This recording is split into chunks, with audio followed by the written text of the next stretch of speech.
और मैं जब रिसर्च करता हूं मैं अपने आप को एक्सट्रीमिस्ट कहता हूं। एक्सट्रीमिस्ट मतलब कुरान और हदीस को एक्सट्रीमली फॉलो करता हूं। मैं सूट पैंट पहनता हूं, मुझे पसंद नहीं, गैर मुसलमान मुतासिर होते हैं। इस्लाम में हराम नहीं इसलिए पहनता हूं, कहीं कुरान हदीस में नहीं निकला जाए पहनना हराम, कुछ मुसलमान बोल रहे थे, लेकिन मैं ठगने के ऊपर पहनता हूं, जोकर दिखता हूं, लेकिन अल्लाह के रसूल की इताअत करता हूं।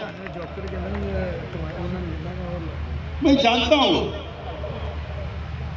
चारों मजहब में ठगने के ऊपर पहनना सुन्नत है, अल्हम्दुलिल्लाह, मैं समझता हूं फर्ज है।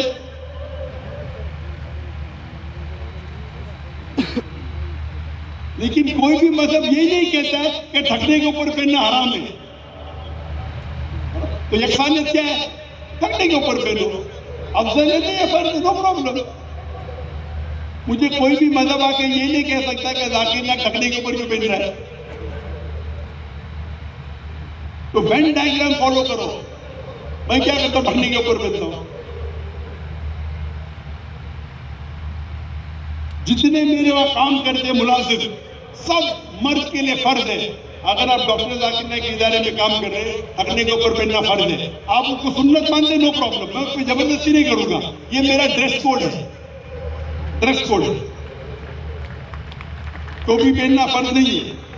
कुछ बोलते मोबाइल, कुछ बोलते सुनना है। मेरी कंपनी में अगर आप बॉम्बे में काम करते थे, 500 लोग काम करते थे, उससे तकरीबन 400 मर्द थे। हर एक के लिए फर्ज था, दाढ़ी रखना, टोपी पहनना, ठगने के ऊपर। मैं ये नहीं कहता हूं कि इस्लाम में फर्ज है, बिल्कुल नहीं, बिल्कुल नहीं कहता। ये मेरे इदारे का उसूल है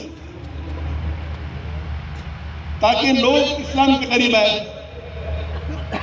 मैं कोई इदारे नहीं जानता, नहीं हो सकता है कि जिसमें इतनी सख्ती है कि नमाज पढ़ना फर्ज है जमात के साथ, ठगने के ऊपर पहनना फर्ज है, सिर ढकना, टोपी पहनना फर्ज है, दाढ़ी रखना फर्ज है। कितने भी अच्छे मुलाजिम हो, इसको फॉलो नहीं करेंगे, आपको इदारे से निकाला जाएगा। मैं ये नहीं कहता हूं कि इस्लाम में सिर ढकना फर्ज है, ये नहीं कह रहा हूं। ये मेरे इदारे का उसूल है, मेरे इदारे नहीं फर्ज। अगर आप मुलाजिम करते हैं तो मैं एकदम एक्सट्रीमिस्ट हूं, एक्सट्रीमिस्ट हूं। तो हम मुसलमान को जो चीज में यकसानियत है उस पर अमल करना चाहिए। तो जब मैं ये कहा कि अक्सर लोग ये कहना चाहिए कि मैं ही सही हूं, के बदले मैं भी सही हूं, तो मेरा ये मतलब था